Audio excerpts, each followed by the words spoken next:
everybody? I know it's been a while since I shot a video, but I'm back again. Grunt style.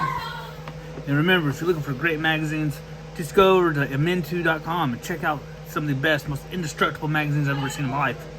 You can run these things over with a truck and it'll still work. Literally, there's a YouTube video of a guy doing that. So, interesting news. An ex-Army general fears an insurrection or the Civil War in 2024. So, these 3 retired U.S. Army generals have warned of an insurrection or possibly even a civil war if the result of the 2024 presidential election are not accepted by sections of the military. Think about that. Retired Major Generals Paul D. Eaton and Antonio M. Tagaba, I'm sorry, I just destroyed the name, joined retired Brigadier General Stephen M. Anderson, urged today's leaders to act to prevent such scenes, calling today's leaders to war game an attempted coup. So, we've been hearing about the Civil War coming for a while now. What do you think is going to happen? Personally, I'm all about the Sons of Liberty. We just had the 248th anniversary of the Boston Tea Party. And what do y'all think? Sorry, I'm hungry. So, what we got is nobody really likes Biden. You don't know what he's talking about half the time. He gibbers all the time. I mean, there's rumors that he pooped his pants, for crying out loud. But at the same time, what is Biden doing? He literally has done nothing of true value.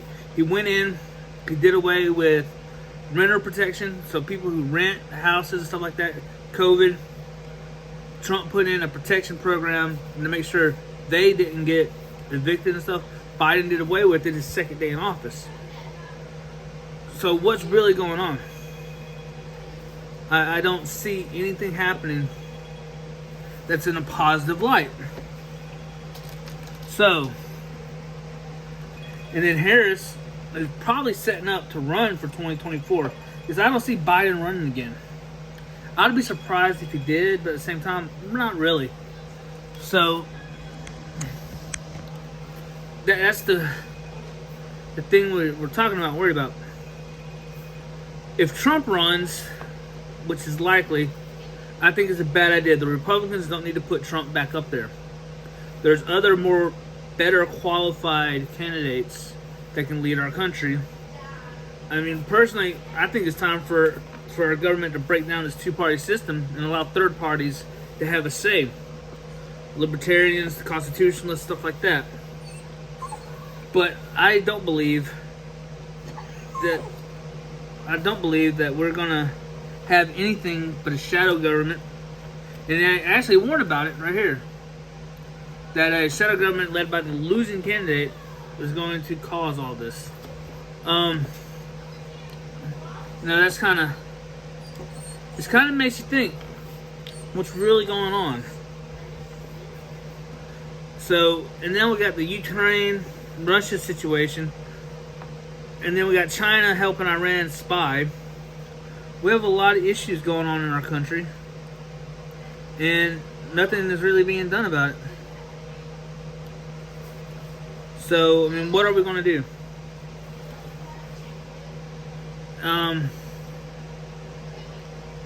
Now, on the positive side of all this,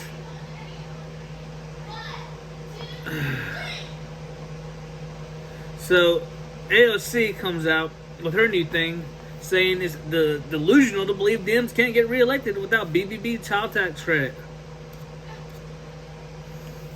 Now, Joe Biden promised the Build Back Better Act. It's actually a lot of what Trump's ideas was, they included extra stuff. So we're talking about they're reforming the filibuster rule, student debt relief, which is going to raise the cost of college. People think, oh, it's going to be. I don't know. What's going to happen is we're going to have a lot of universities that end up shutting down because stuff's not getting paid. Now, I will say, companies like Nivea and stuff like that control student debt, they're the ones that screw over people a lot. There's actually an episode of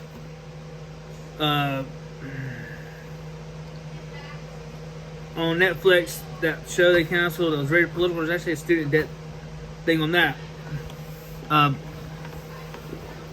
So what we got seems to be breaking down our government, and people are starting to separate. We have the mandate orders and stuff like that. We lost a lot of members of our military, like 10,000, who didn't accept that, and now they're going to be either losing rank or actually being kicked out of the military. Right at the time where China's building up their military forces, Russia's on the border of Ukraine, we are weakening our military right now. It's going to become a point where it's going to come to a point where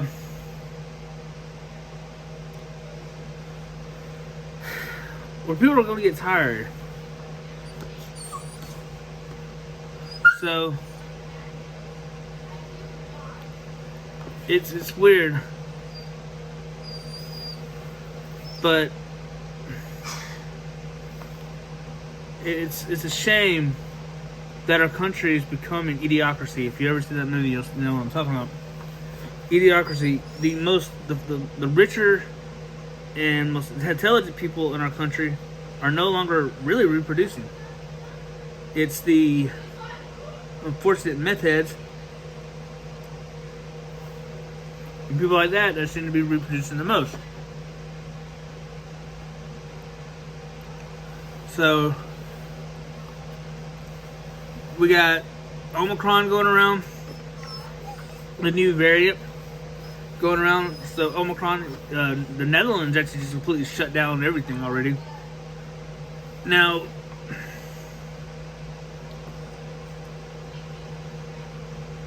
so I mean, you have North Korea banning laughing for 11 days to mark Kim's anniversary report.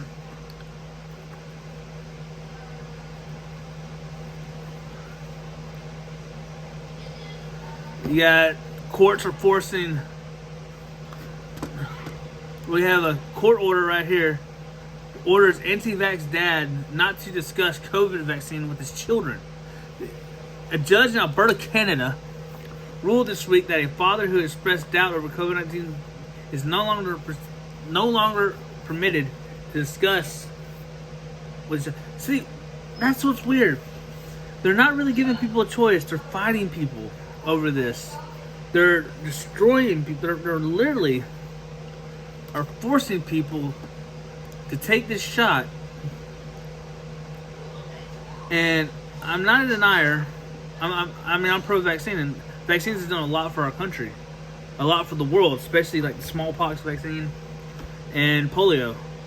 But the issue that I have is those are never forced on people. The issue I have is they're trying to force this on everybody. I'm not going to take it. I'm not going to take it because I believe right now they're going through a testing stage and it's all guinea pig stuff. That's why I'm not doing it. But you know, we gotta step up because you have the Russian ambassador, Antonov talked with Newsweek and warned the U.S. and Western allies against steps beyond the red lines of our national interest. He literally claimed that they're working with China, and China's working with Iran. So we might have, you know, what's going on in Syria. Russia is sending their GRU group, which is a part of the Spetsnaz. They're like DevGRU here. Just think of GRU like DevGRU. And what's happening is they're sending them to fight in Syria in a shadow war there. So they're fighting the rebels and ISIS there, because ISIS is still a big problem. But you notice since this COVID outbreak started last year, no one talks about ISIS anymore. ISIS does very terrible things to a lot of people. We're talking literally, they dump children in acid. They burn them. If you're a Christian, They will literally kill you and behead you on the spot. So it's a tragic thing that we're dealing with all around in this world right now. Our world is flipped upside down, and it's fucking ridiculous, to tell you the truth. But either way, I just want to make this short video, say hey to everybody. I hope you have a great night.